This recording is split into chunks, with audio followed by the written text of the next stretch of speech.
starting in 5 seconds. On the industrial front, emphasis will be laid on the rapid increase in industrial production through better utilization of existing capacity, improved labor relations, and better management, particularly of public sector undertakings. Efforts will be directed to systematic expansion of our exports through better management of both the agricultural and industrial sectors. The country is faced with a massive energy crisis. We are entering a period of rising energy cost and likely shortages in supplies.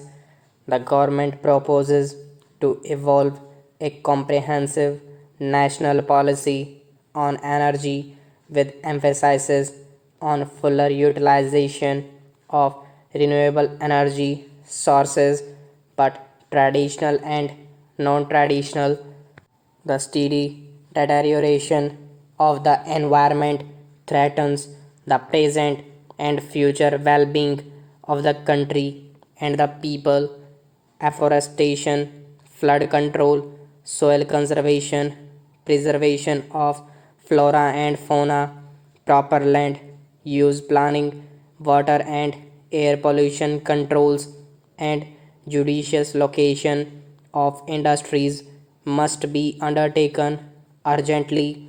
The government is setting up a specialized machinery with adequate powers to incorporate in all plant development measures to maintain the ecological balance.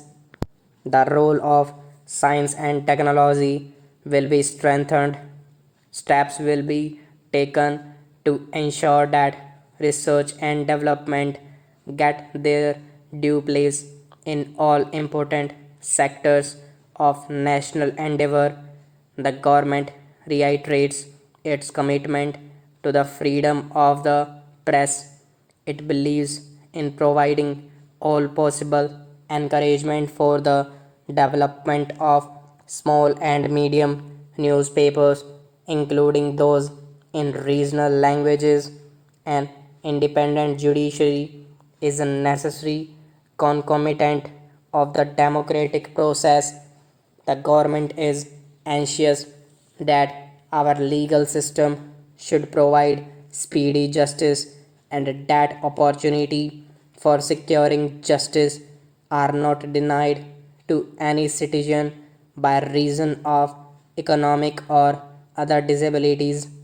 Measures for this purpose and other allied matters are proposed to be initiated.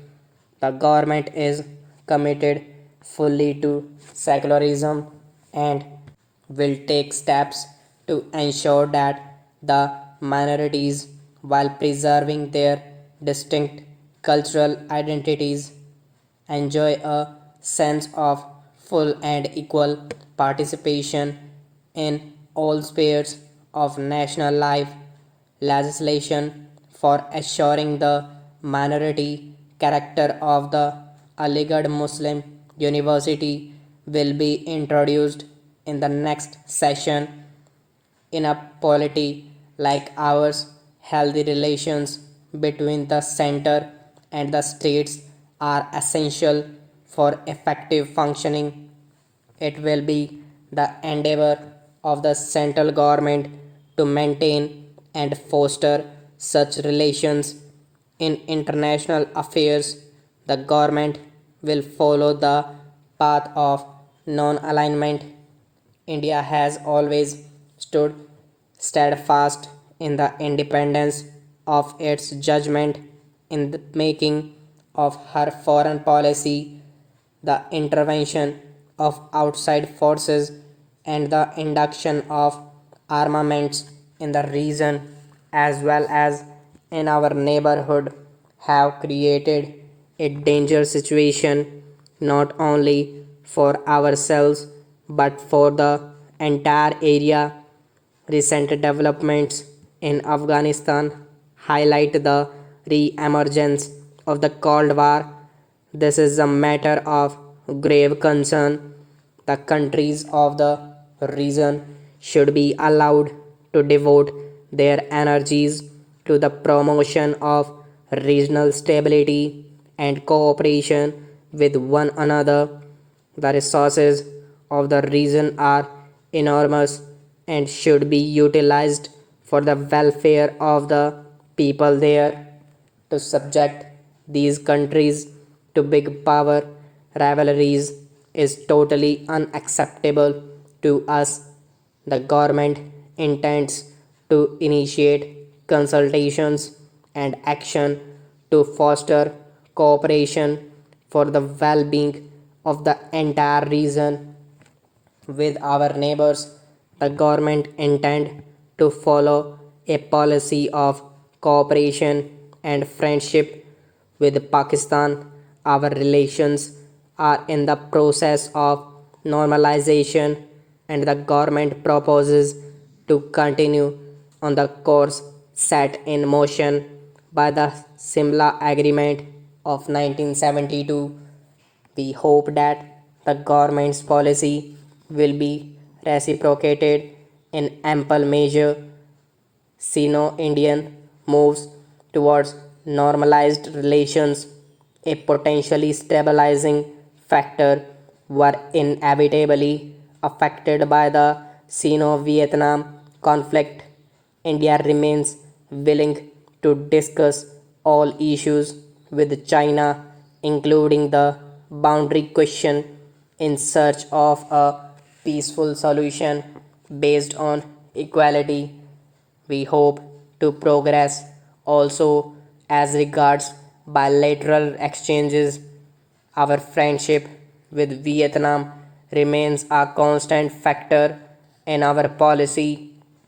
We stand for a Kampuchea able to seek its own destiny free of outside pressure. We intend to continue to improve our relations with ASEAN, for whose members we have goodwill and understanding. The need in Southeast Asia is for mutual confidence and relaxation of tensions. Distance has been no bar to our forging close and friendly relations with the countries of Latin America or the far flung countries of the Commonwealth. Our relations with Japan and the countries of Europe are comprehensive in nature and are mutually satisfying. With our brethren in Africa, we have stood shoulder to shoulder in the struggle against colonialism and racism.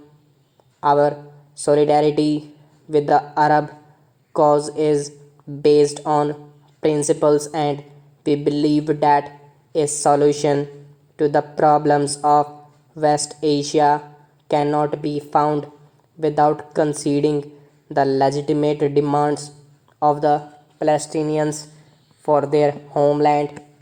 Our relations with the Soviet Union have expanded based on an abiding friendship which demonstrates the virtues of reliability and mutual understanding. We intend to deepen and extend this cooperation. We have many sided relations with the United States. These will be further consolidated in the context of the common values we cherish as sister democracies in this region. Stop.